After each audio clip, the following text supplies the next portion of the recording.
안녕하세요. 차원 기자의 통크쇼 차원입니다. 새해 첫 소식 오늘의 브리핑부터 만나보시죠.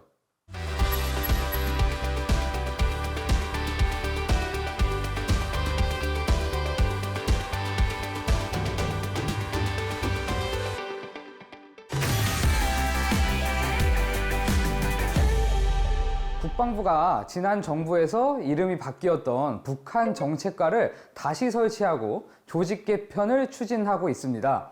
북한 정책과는 2008년부터 정부의 대북 통일 정책 중 군사 분야를 맡아 남북 군사회담 전략 수립, 남북 교류 협력 지원 등 군사 정책적 역할을 담당해 왔습니다. 문재인 정부 시기에는 9.19 군사합의 체결과 이행 과정에서도 핵심 역할을 수행했는데요.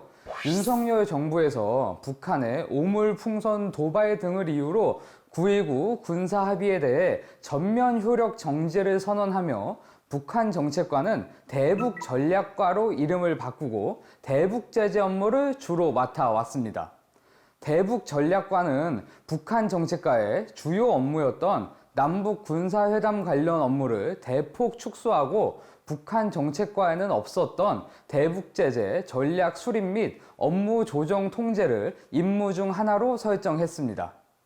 이와 같은 조치는 행정적 접근인 정책 대신 군사적 함의를 갖는 전략이 두드러지는 모습이었는데요.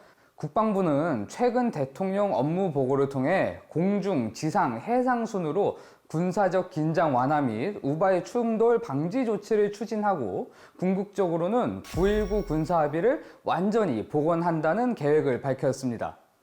새롭게 바뀌는 개정안에는 현역 장성이 맡아왔던 장관, 군사보좌관직을 국방보좌관으로 전환하여 일반직 고위공무원을 임명하고 차관보를 신설하는 내용도 포함됐습니다.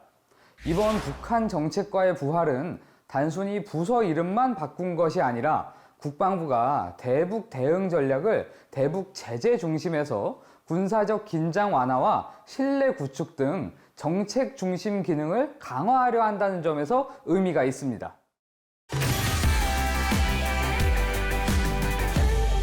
꼬마 계획이라고 들어보셨나요? 꼬마 계획은 북한에서 산업에 필요한 자재를 학생들이 마련해 바침으로써 국가 경제에 일조한다는 명목으로 부과되는 과제입니다. 꼬마 계획은 조선소년단이라는 조직을 통해 소학교 2학년부터 시작되는데요. 토끼 가죽 및 파지, 파철 수집, 약초 캐기, 도토리 채취 등 다양한 형태의 활동이 이루어집니다. 학생들은 꼬마 계획이 내려지면 정해진 기간 안에 과제를 수행해야 합니다.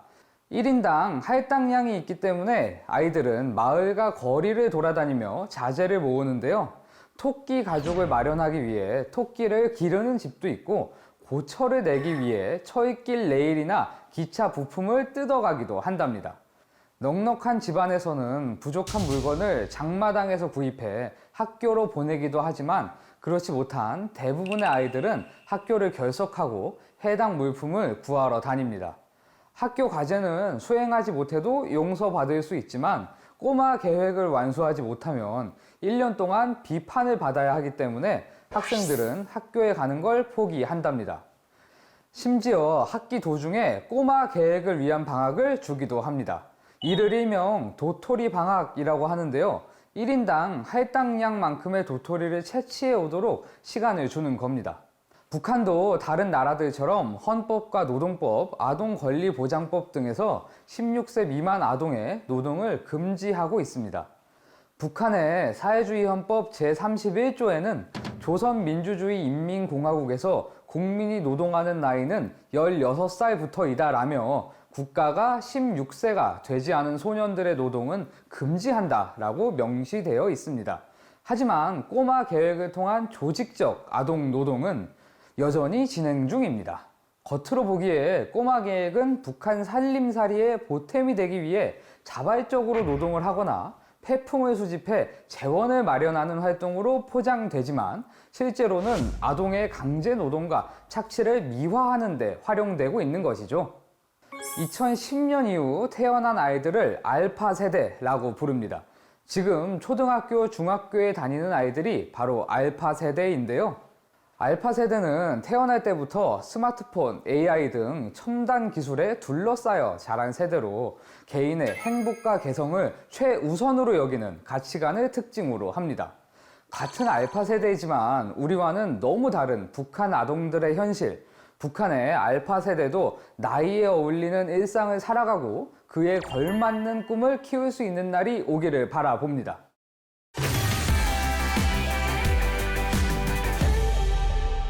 (3년 7개월) 만에 대통령이 청와대로 복귀했습니다. 청와대는 1948년 이승만 초대 대통령부터 문재인 대통령 퇴임 전까지 줄곧 대통령들의 집무 공간으로 활용됐습니다. 그러다 지난 2022년 윤 전 대통령이 집무실을 용산으로 이전하면서 청와대는 국민들에게 전면 개방이 됐는데요. 개방 기간 누적 관람객 수는 약 862만 명으로 하나의 관광 명소가 되어 많은 국민들에게 사랑을 받았습니다. 그리고 이제 다시 대통령 집무실로 돌아온 청와대. 청와대 복귀는 환영하는 이들도 많지만 걱정을 표하는 이들도 있습니다. 그간 청와대는 도심 한복판에 위치한 영국, 일본 등의 총리 집무실과는 달리 시민들과 동떨어진 위치에 있는 데다 여러 건물을 나눠 쓰는 특성상 소통이 어렵다는 우려가 있어 왔기 때문인데요. 실제 역대 대통령들은 청와대에 폐쇄적인 구조를 두고 절간 같은 곳, 창살 없는 감옥, 구중궁궐이라고 빗대어 표현하기도 했습니다. 이에 이재명 대통령은 청와대 이전으로 인해 다시 제기되는 불통의 논란을 해소하기 위해 부처 업무 생중계를 확대할 계획이라 밝히며 주 집무실을 본관이 아닌 여민관에 마련했습니다. 청와대는 크게 본관, 여민관, 영빈관, 춘추관, 관저, 상춘제 등으로 구성되는데요. 여민관은 비서실 등 참모진의 집무 공간으로 이 대통령은 참모진들과 신속한 소통을 위해 여민관에 집무실을 마련한 겁니다. 문재인 정부 시절에도 여민관에 집무실을 마련한 바 있습니다. 당시에는 비서실장과 국가안보실장, 정책실장 이렇게 3실장이 여민 1관부터 3관에 따로 근무를 했었는데요. 그때와 달리 이 대통령은 여민 1관에서 3실장과 함께 업무를 보게 됩니다. 따라서 핵심 참모들이 모두 한 공간에서 근무하는 건 이번이 처음입니다.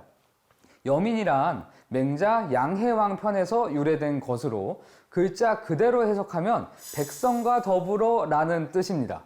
국가 지도자가 백성의 고통을 살피고 즐거움을 함께 나눌 때 왕도 정치가 실현된다는 의미인데요. 청와대 이전을 계기로 국민들과 소통의 폭을 더욱 넓힐 예정이라는 이재명 정부. 부디 여민관의 그 의미가 제대로 빛을 발하는 시대가 되길 기대해 보겠습니다.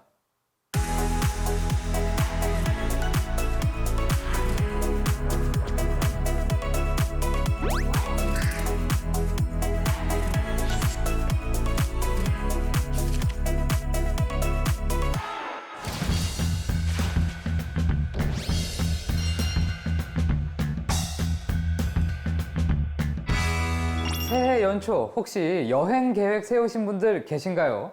보통 여행하면 공항이나 기차역을 떠올리실 텐데요. 오늘 제가 안내해 드릴 곳은 조금 특별합니다. 여권도 비행기 티켓도 필요 없습니다. 서울 지하철 5호선을 타고 마곡역에 내리는 순간 무료로 평양을 다녀올 수 있는 마법 같은 공간이 펼쳐진다는데요. 단순히 북한의 물건을 전시해 놓은 박물관이냐고요? 천만의 말씀입니다.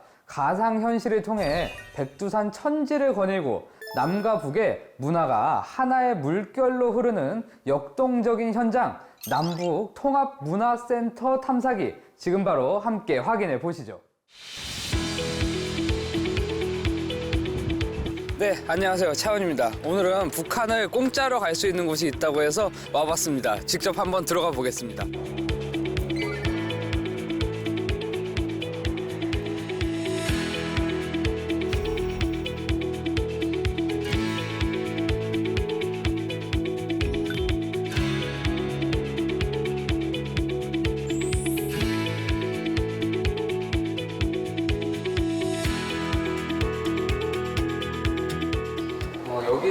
공간인가 본데요. 이거 어떻게 구경해야 될지. 안녕하세요. 아, 반갑습니다. 네, 잘 오래간만에 뵙습니다. 네. 통일부 유니콘 기자단제 선배님이시고요. 오늘 또 어떻게 이렇게 오시게 되신 거예요? 네, 안녕하세요. 저는 통일부 남북통합문화센터에서 전시기획을 담당하고 있는 박근희 연구원입니다. 안내를 좀 부탁드릴게요. 네네. 들어가서 함께 둘러보시겠습니다. 고맙습니다.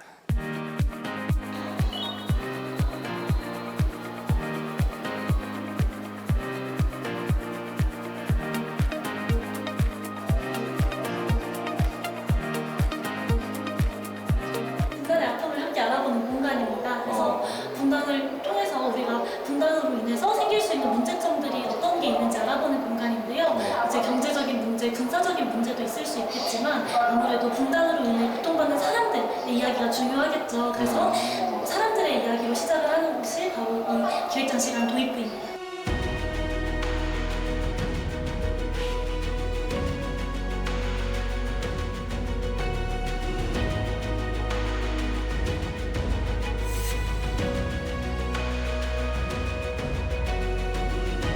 아프가니스탄 주민들이 이제 탈북을 하는 과정에서 가족들과 헤어지고 있잖아요. 그래서 그렇죠. 새로운 이산 가족이라고 볼 수 있겠죠.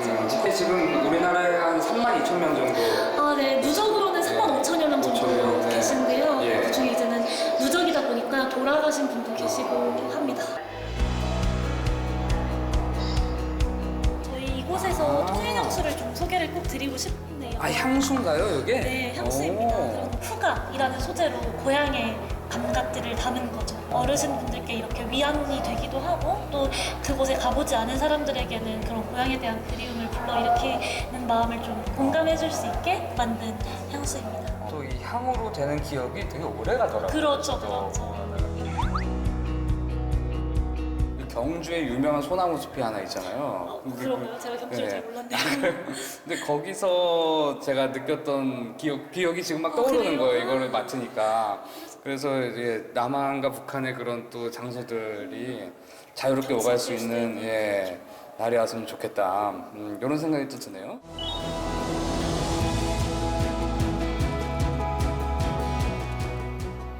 이 공간은 저희가 올해 새로 리뉴얼한 공간인데요.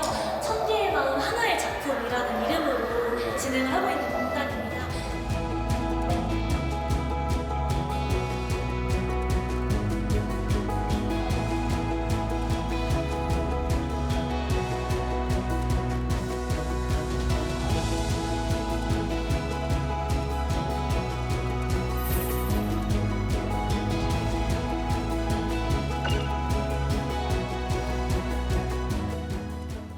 이렇게 스티커를 직접 붙여봤는데요. 이렇게 작품에 직접 참여할 수 있다는 게 큰 의미가 있고 기억에도 오래 남을 것 같습니다. 통일 별빛 갤러리네요. 네, 저희가 갤러리라고 하면 그림들이 많이 모여있는 공간을 생각을 하잖아요. 그래서 우리가 한번 생각을 해보는 거죠. 어떤 그림이 여기에 있을까? 왜 통일과 별빛이 붙었지? 하고 예. 이제 들어가시면 그 이유를 알게 됩니다.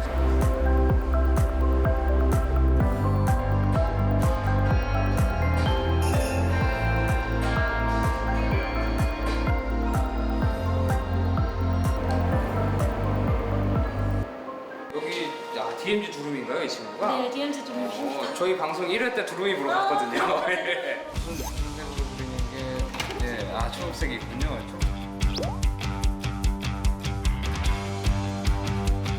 이렇게 우리 선배님과 함께 백두산 그림을 저희가 직접 그려봤습니다. 근데 이게 저기 뜬다는 말씀이시죠? 네, 그렇죠. 이거 신기하네요. 그렇죠. 예. 이렇게 오. 하고 이제 이쪽을 네.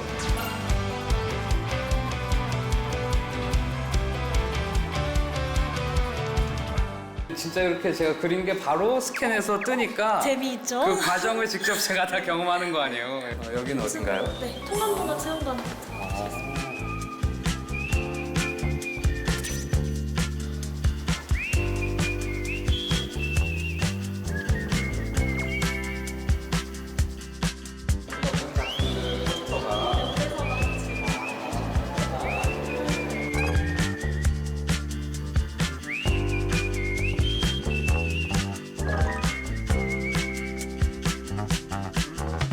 언어가 어떻게 달라졌고 같아졌는지 우리가 알아보는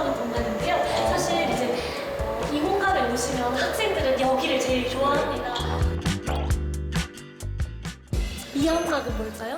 아, 이거 마스크팩? 마스크팩입니다. 예. 잘하시네요. 햇빛 방지 크림은? 선크림? 네, 그쵸? 이렇게 바꿔주더라고요. 그림으로도 나와 있고 또 북녘말과 남녘말이 같이 써 있는 걸 보니까 확실히 이렇게 또 돌리는 재미도 있고요. 예, 이것도 역시 그냥 책에서 봤을 때보다 기억에도 더 오래 남고 우리 통일부 유니콘 기자단 출신으로서 강력 추천하는 그런 체험입니다.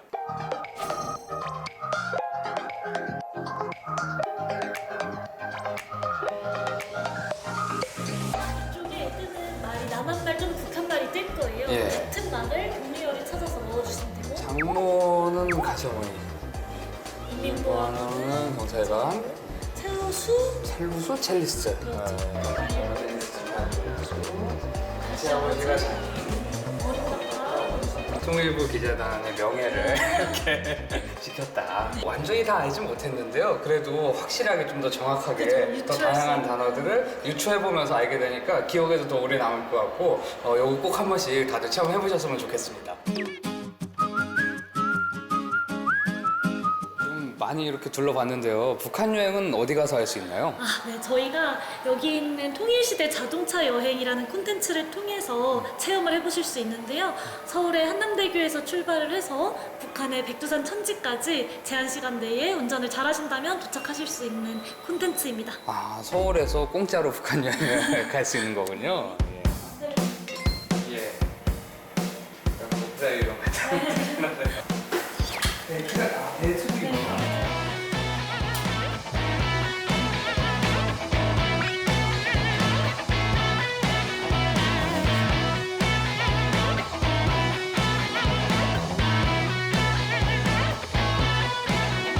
제가 사실 면허가 없는데요. 면허가 없어서 할 수 있다는 거를 보여주더라고요. 예, 길이 떴습니다.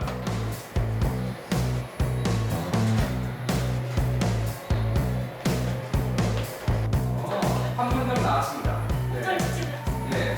포털이 앞에 또 나왔네요. 네, 평양을 지금 가고 있습니다. 네, 평양을 열심히 올라가고 있습니다. 이게 기울어지네요. 자, 이제 장애물이라서 회전을 천천히 하면서 리셋하시고 천천히 장애물을- 우회전 하시면 우회전이에요? 그래요? 잠시만요. 예. 그렇죠. 잘하시면서 네, 포털 저기 나왔다. 포털. 오케이. 됐어. 좋아. 네, 들어갔습니다. 퍼커요. 지름길 못 가는군요. 예. 금강산 이제 가는 건가요? 예, 왜 안 가?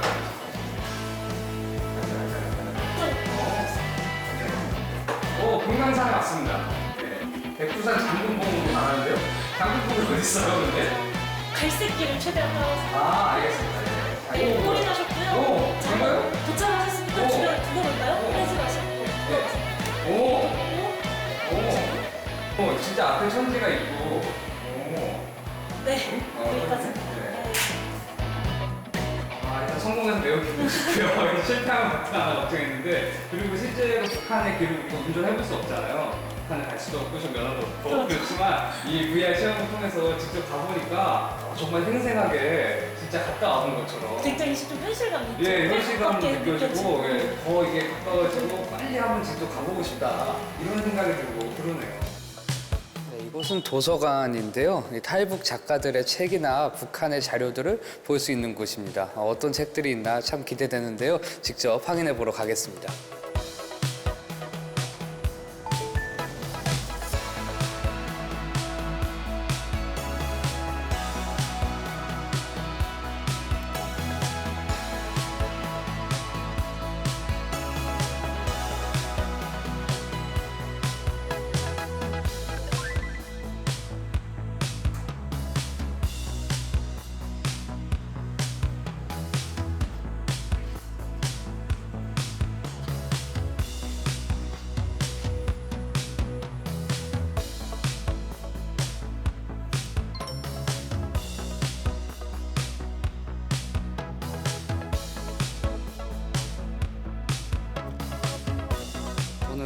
저랑 그 같은 용태인 88년생 정서윤 작가의 북한 이탈 주민이시고요. 어떤 불시착이라는 책을 읽었는데요.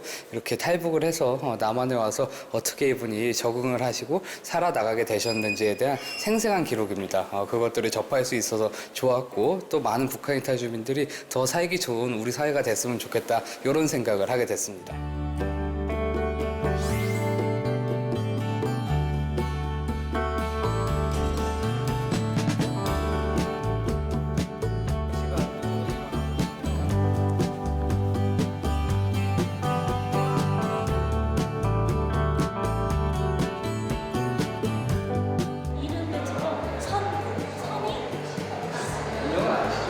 그래서 이 북한에서 태어나서 남한에서 정착을 하셨고요. 네. 남가북 보도에게 신속한 진달래로 또 작품을 많이 그리셨군요.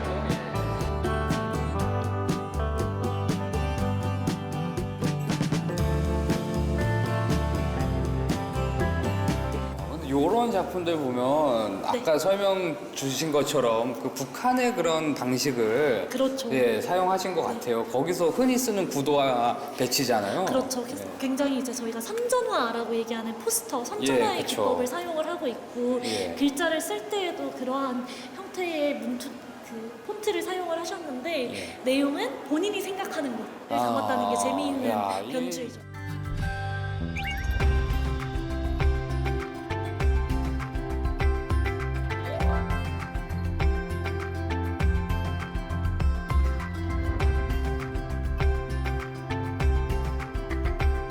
진달래가 굉장히 중요한 소재로 쓰인다는 것을 볼 수 있는데요. 이거 다시 달래요? 네, 그렇죠.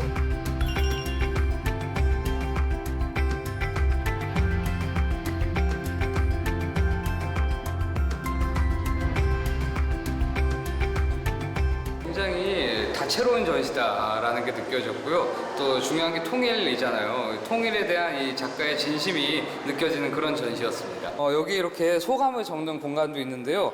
또 다른 관광객분이 굉장히 멋진 소감을 적어주셨어요. 남과 북, 분단의 세월이 길어져 가면서 남북의 갈등, 문화 격차, 삶의 질 등 모든 면에서 골이 깊어져 가면서 한민족, 단일민족의 상징성이 잊혀져 가면서 그런 내면의 갈등 등을 그림으로 전달하고자 하는 작가님의 마음이 느껴집니다.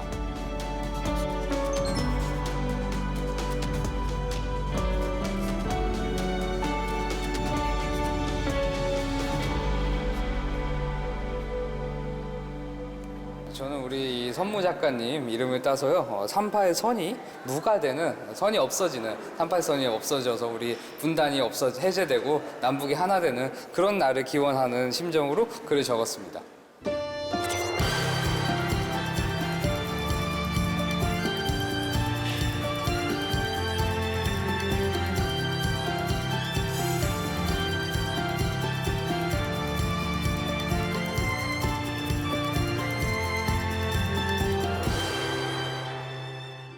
마국에서 미리 다녀본 북한 여행 어떻게 보셨나요?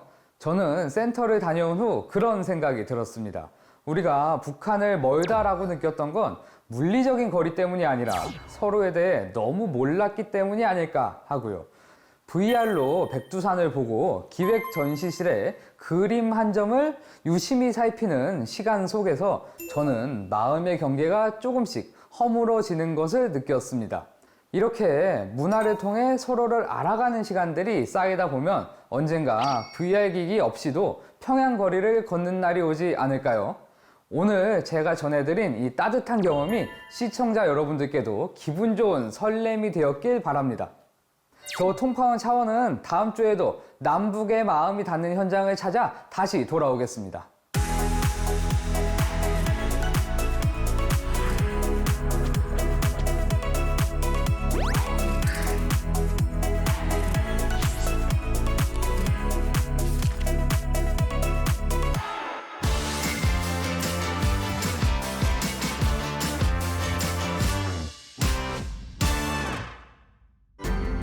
원수인 척 하다가 원수 됐다. 바늘구멍이라도 뚫어야 한다. 이 말은 지난해 12월 19일 외교통일부 업무 보고에서 이재명 대통령이 북한과의 관계를 두고 한 말입니다. 무슨 내용인지 모르고 들어도 강한 표현이죠.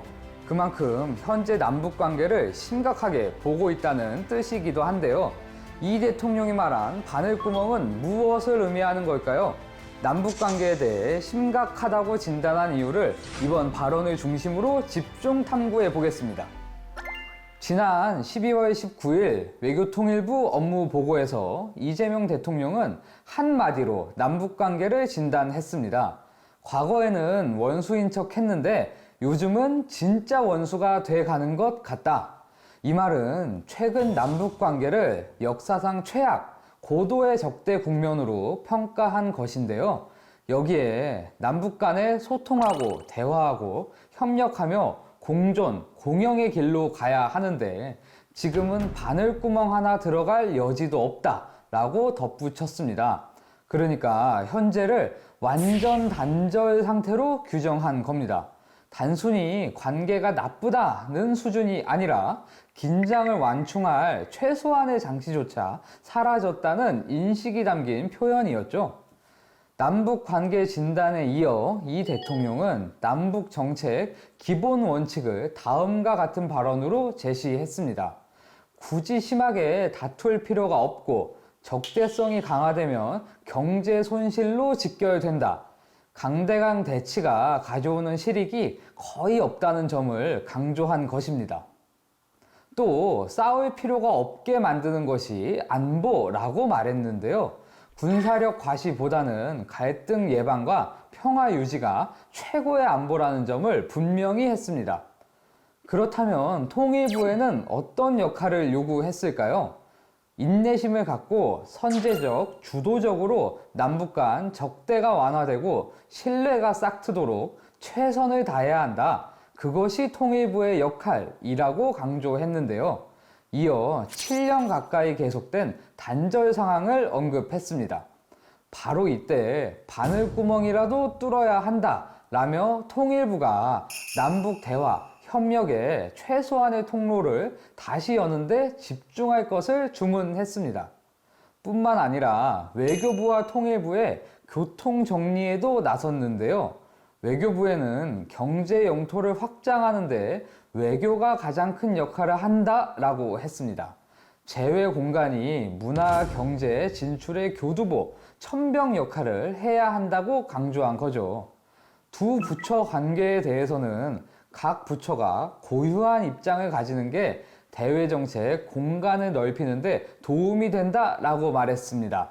동맹 중심 외교 전략을 펼치는 외교부와 남북 관계를 전담하는 통일부가 서로 다른 기조를 유지하되 상호 보완 쪽으로 움직여야 한다는 인식으로 해석할 수 있겠습니다. 이 부분은 제 생각과도 비슷한데요. 국방부, 외교부, 통일부가 모두 같은 목소리를 내는 것만이 능사가 아닙니다. 오히려 각자의 입장을 가지고 정책에 임하는 것이 바람직합니다. 물론 평화와 통일이라는 큰 틀에서 방향을 같이 하면서 말이죠. 제가 좋아하는 리영희 선생의 새는 좌우의 날개로 난다 라는 말처럼 각자 다른 위치에서의 역할이 필요한 법입니다. 국방부는 우리의 안보를 튼튼히 하는데 주력해야 할 것이고요. 이 과정에서 북한이 계속 우리에 대한 무력 도발 행위를 이어간다면 북한을 주적으로 볼 필요도 있을 것입니다. 외교부는 자유의 가치를 중시하는 우리의 동맹들과 좋은 관계를 유지해 나가면서 이들이 한반도 평화에 도움이 될 수 있게 노력해야 할 것이고요. 북방 정책을 잘 이어나갈 필요도 있겠죠. 통일부는 통일을 최우선에 두고 유화적 정책을 펴나가는 것이 효과적이겠죠. 이렇게 당근과 채찍을 모두 활용하여 국익을 위해 서로 소통하며 힘을 합치는 것이 가장 좋겠습니다. 이날 발언에서 무엇보다 눈에 띄는 부분은 남북관계를 위험하다라고 평가한 부분입니다. 이러한 대통령 인식의 출발점은 북한의 노선 변화입니다. 첫째로 과거 북한은 헌법과 각종 문서에서 통일과 한민족을 공식적으로 강조해 왔습니다. 하지만 최근에는 남북관계를 적대적 두 국가라고 규정하며 통일과 민족 개념을 사실상 폐기하는 방향으로 움직이고 있습니다. 이는 남북 관계가 평화 통일을 전제로 한 관계에서 전쟁 관계의 두 국가로 성격이 바뀌고 있는 것인데요. 평화적 통일을 향한 최소한의 공동 명분이 사라진 채 상시적 군사 대결이 전제되는 구조라 위기 상황 관리에 안전판이 약해졌다는 의미입니다. 둘째로 북한의 언어와 군사 태도가 과거보다 훨씬 노골적으로 적대적이라는 점인데요. 김정은 정권은 최근 남한을 불변의 주적으로 규정하고 남북 기본 합의서와 같은 과거 합의를 폐기할 수 있다는 입장을 내놓았습니다. 동시에 최전방 군사시설 보강과 대규모 방어선 구축을 추진하고 있습니다. 일각에서는 김정은이 주적 개념을 미국에서 한국으로 옮겼다는 분석까지 제기하는데요. 이는 유사시 무력 충돌 가능성이 남북 경계선에서 직접적으로 높아졌음을 뜻합니다. 이런 환경에서는 작은 오인, 오판도 곧바로 군사적 충돌로 비화될 수 있어서 과거 냉전기보다 통제하기 어려운 국면으로 평가됩니다. 셋째, 소통 채널이 사실상 올스톱된 점도 위험성을 키웁니다. 군 통신선, 연락사무소 등 제도화된 연락망이 끊긴 상태에서 북한은 한국 정부의 유화 조치에도 한국과 마주 앉을 일 없다라며 대화를 전면 거부해 왔습니다.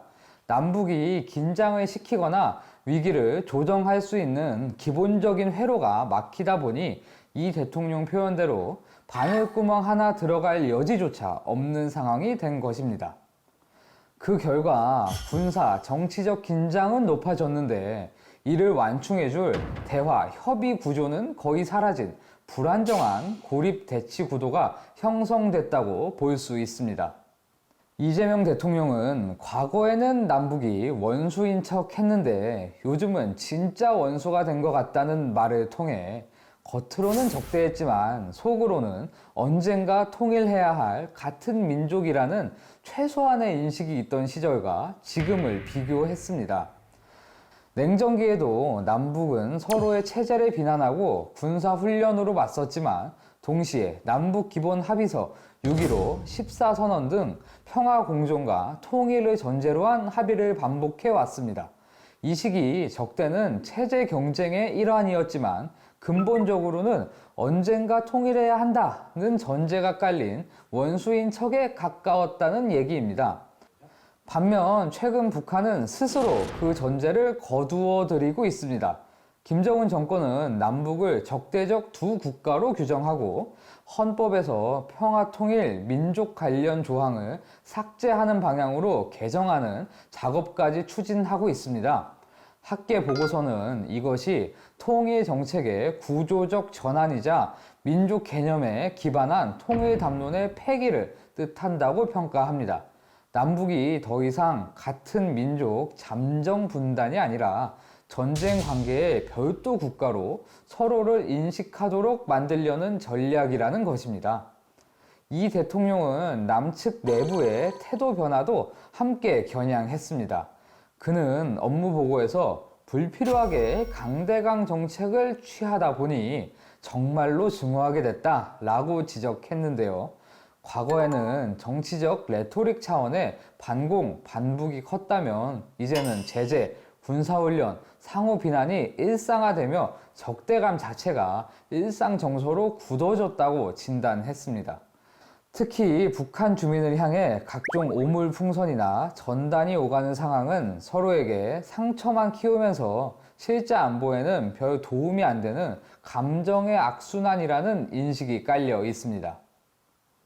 즉, 지금은 언어와 제도, 감정이 모두 끊어진 채 진짜로 싸우는 원수에 근접했다는 것이 문제입니다. 이번 업무보고 발언에서 드러난 이 대통령의 핵심 문제의식은 첫째, 강대강 적대의 관성입니다. 그는 남북이 서로를 철천지 원수처럼 대하는 지금의 구도를 합리적이지 않다라고 규정했고요. 적대성이 강화될수록 경제적 손실과 안보 위험만 커질 뿐이라고 강조했습니다. 북한이 이미 적대적 두 국가론을 내세우는 가운데 한국도 똑같이 강경한 대응을 이어갈 경우 영구적인 교착 상태로 굳어질 가능성이 큽니다. 이렇게 되면 우발적 충돌 위험은 상시화된다는 판단입니다. 따라서 그는 선제적으로 주도적으로 남북의 적대를 완화해야 한다라는 점을 대북 정책의 최우선 과제로 제시한 것으로 보입니다. 단순히 북한의 태도 변화를 기다리는 것이 아니라 위험을 관리하는 주도권을 우리 한국이 쥐어야 한다는 인식이 깔려 있다고 볼 수 있죠. 둘째, 대화협력 채널의 부재입니다. 이 대통령은 남북 간 소통, 대화, 협력의 통로가 모두 막혀 지금 상태를 그대로 두면 작은 사건도 곧바로 군사 정치 위기로 번질 수 있다고 우려했습니다. 실제로 북한은 통신선 차단, 공동연락사무소 폭파 이후 우리 정부의 대북 유화 조치에도 어떤 정책도 흥미가 없다라며 대화를 거부해 왔습니다. 이런 상황에서 기존 9.19 군사 합의의 사실상 무력화, 접경지 긴장 고조까지 겹치면 정책 목표였던 위기관리 자체가 무너지는 셈입니다. 셋째, 국내 여론과 세대 인식의 냉소도 정책 지속성의 약점으로 인식합니다. 최근 여론조사에 따르면 2030 세대의 통일 필요성 인식은 40% 안팎에 그치고 통일이 필요 없다라는 응답이 비슷하거나 더 높은 수준까지 올라온 바 있습니다. 남북을 별개의 국가로 본다는 응답 역시 젊은 층에서 특히 높게 나타납니다. 이런 분위기에서 단기 성과가 보이지 않는 대북 관여 정책을 추진하면 정치적 부담이 커지고 정권이 바뀔 때마다 노선이 크게 출렁이는 문제가 반복됩니다. 이 대통령은 대북 정책을 국내 정치용이 아닌 장기적 국익 프로젝트로 만들기 위해 적대 완화, 경제 실익, 위험 관리로 이어지는 실용적 프레임을 중시하는 것으로 보입니다. 이 대통령의 바늘구멍이라도 뚫어야 한다는 표현은 전면적인 남북 화해나 큰 빅딜이 아니라도 좋으니 끊어진 접촉선을 작은 수준에서라도 다시 잇겠다는 의지를 상징적으로 드러낸 말입니다. 지금은 바늘구멍 정도의 여지도 없다고 판단했다는 거죠. 그래서 이 대통령은 업무 보고와 순방 간담회에서 모두 계속적으로 노력해서 바늘구멍이라도 뚫어야 한다. 대화를 위한 노력을 계속해야 한다. 라고 강조했습니다. 구체적으로는 남북 간 군사적 긴장 완화 조치, 인도적 협력, 비정치적 교류 같은 저강도 접촉을 통해 북한이 완전히 등을 돌리지 않도록 관리하자는 구상으로 읽힙니다. 구체적으로는 첫째, 대북 전단, 확성기 방송 같은 상징적 적대 행위를 스스로 줄이고 9.19 군사 합의 수준의 군사적 신뢰 조치를 부분적으로라도 복원하는 것입니다. 실제로 이재명 정부는 출범 이후 대북 확성기 방송 중단, 전단 살포, 자제 요청 등 선제적 긴장 완화 조치를 취한 바 있고 이를 통해 최소한 군사 충돌 가능성을 낮추는 안전지대를 확보하겠다는 의지를 보여왔습니다.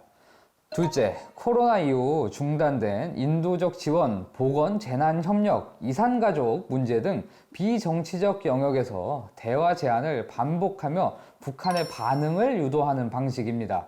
이런 사안은 군사 핵 문제보다 수용성이 높기 때문에 바늘구멍 역할을 할 수 있다는 판단입니다. 셋째, 남북 관계를 주변국 외교와 연동하는 3차원 접근도 포함됩니다.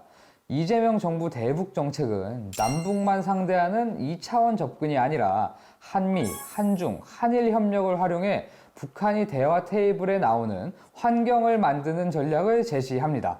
마치 과거 노태우 정부의 북방 정책처럼 말이죠. 예를 들어 북미, 북일 관계 개선, 제재 완화와 연계된 다자 협상을 통해 북한이 대화 복귀, 제재 완화, 경제 이익이라는 경로를 상상할 수 있게 해야 한다는 것입니다. 대통령이 말한 바늘구멍은 단순한 남북 직통 라인이 아니라 이런 복합적인 외교, 안보, 경제 채널의 작은 틈까지 포함하는 넓은 개념으로 이해할 수 있습니다. 이 대통령의 발언에 젊은 층도 관심을 보였는데요. 먼저 긍정적으로 보는 젊은 층은 무엇보다 실용적 관점을 높이 삽니다. 여론조사에서 2030 세대는 남북관계의 우선 과제로 적대행위 중단 등 군사적 긴장 완화를 가장 많이 꼽았습니다. 사실 전쟁이 나면 가장 많이 크게 피해를 입을 세대가 바로 우리 세대잖아요. 이 북한에 냅다 무인기를 보내버리는 위험천만한 적대 행위보다는 이런 군사적 긴장 완화 조치가 더 합리적이고 실용적으로 보이는 거죠. 이재명 정부가 남북 긴장 완화를 위해 대북 확성기 중단, 전단 관리, 한미연합훈련 조정 등 실질적 조치를 검토하는 것에 대해서도 당장 통일하자는 이야기보다 전쟁 위험부터 줄이자는 말이 납득된다라는 반응이 나옵니다. 이렇게 전쟁 위험이 줄어들면 한국에 대한 세계의 투자도 늘어나고 코리아 리스크가 어느 정도 해소되며 주식시장에도 훈풍이 불어올 것이 당연한 일이고요. 반면 부정적 시각도 분명 존재합니다. 북한이 한국과 마주 앉을 일 없다라며 적대적 두 국가 노선을 분명히 한 상황에서 바늘구멍이라도 뚫겠다라는 구상이 현실성이 떨어진다는 냉소가 나올 수 있습니다. 또 말뿐인 이벤트 아니냐라는 정서도 있죠.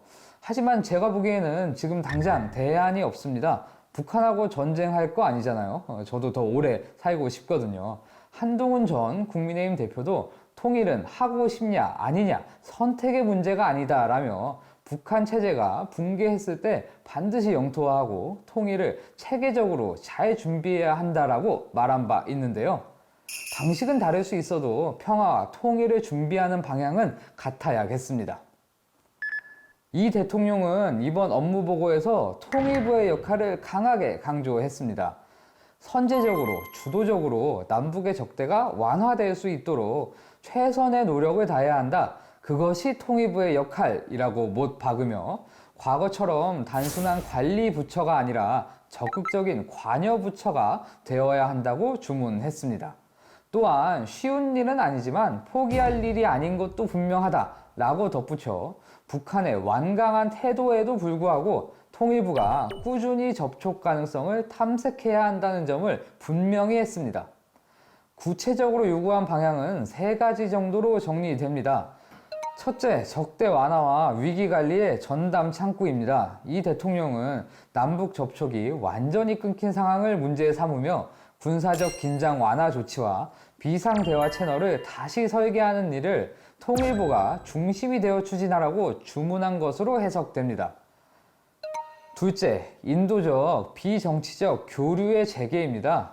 국책연구기관 보고서에는 이재명 정부 대북 정책 과제로 보건, 재난, 환경 등 분야별 협력 채널 구축을 제안하는데 이런 저강도 협력은 통일부가 주도해야 할 영역입니다. 셋째, 대북 정책의 전략 조정 컨트롤 타워 역할입니다. 대통령은 외교, 안보, 경제부처가 각자 움직이기보다 통일부가 남북관계의 큰 그림을 그리며 한미, 한중, 한일 협력과 연동된 3차원 전략을 기획할 것을 요구하고 있습니다. 이 과정에서 통일부의 존치, 축소 논란을 종식시키고 기능을 재정립하겠다는 메시지도 내포돼 있습니다. 윤석열 정부 시절 통일부 기능 축소 논의와는 달리 이재명 정부 들어 통일부는 남북 적대 완화와 평화 공존 제도화의 핵심 집행 기관으로 재위치되고 있습니다. 이 대통령의 발언은 통일부가 단순히 통일 담론을 관리하는 부처가 아니라 당장 눈앞의 전쟁 위험을 줄이고 경제의 안보 리스크를 낮추는 실무 기관이라는 점을 부각시킨 것이라 볼 수 있습니다. 단기적으로는 큰 변화를 기대하기 어렵지만 중장기적인 환경 정비라는 의미는 있습니다.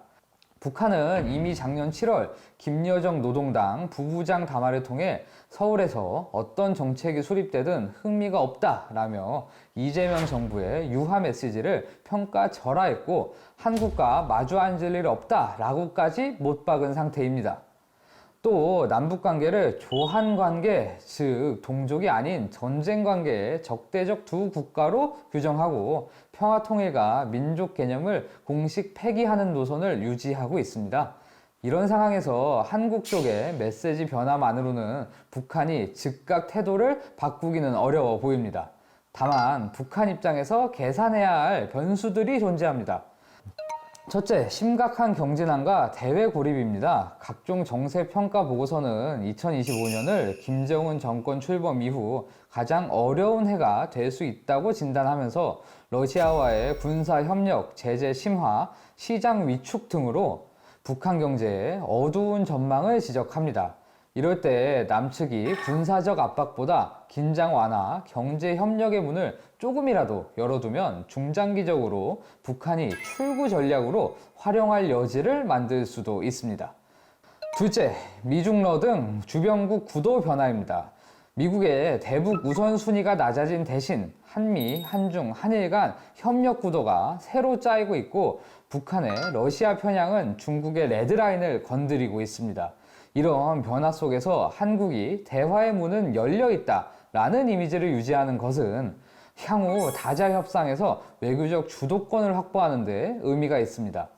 결국 관건은 한국이 얼마나 일관되게 적대 완화 노선을 유지하느냐입니다. 전략 보고서는 이재명 정부의 대북 정책이 북한만 상대하는 2차원 접근이 아니라 주변국 협력을 동원하는 3차원 관여 정책으로 재정이 될 필요가 있다고 제안합니다. 이 대통령의 이번 발언은 그런 방향을 분명히 했다는 점에서 당장 남북 정상회담으로 이어지지는 않더라도 장기적으로 북한의 태도 변화를 유도할 수 있는 환경 조성의 출발 신호로 볼 수 있습니다. 정리하자면 오늘 한마디로 내일 당장 길이 열리지는 않겠지만 지금 문을 닫아 걸면 10년 뒤에도 길이 안 열린다. 최소한 문고리는 잡고 있겠다라는 정도의 의미로 설명할 수 있을 것 같은데요. 이전 정부의 강경한 대북 정책에서 벗어나 대화와 협력 중심으로 새로운 방향을 모색한 이재명 정부. 앞으로 실제 정책과 외교 현장에서 어떻게 구현될지 모두가 관심을 갖고 지켜봐야 하겠습니다. 한반도 집중 탐구 여기서 마칩니다.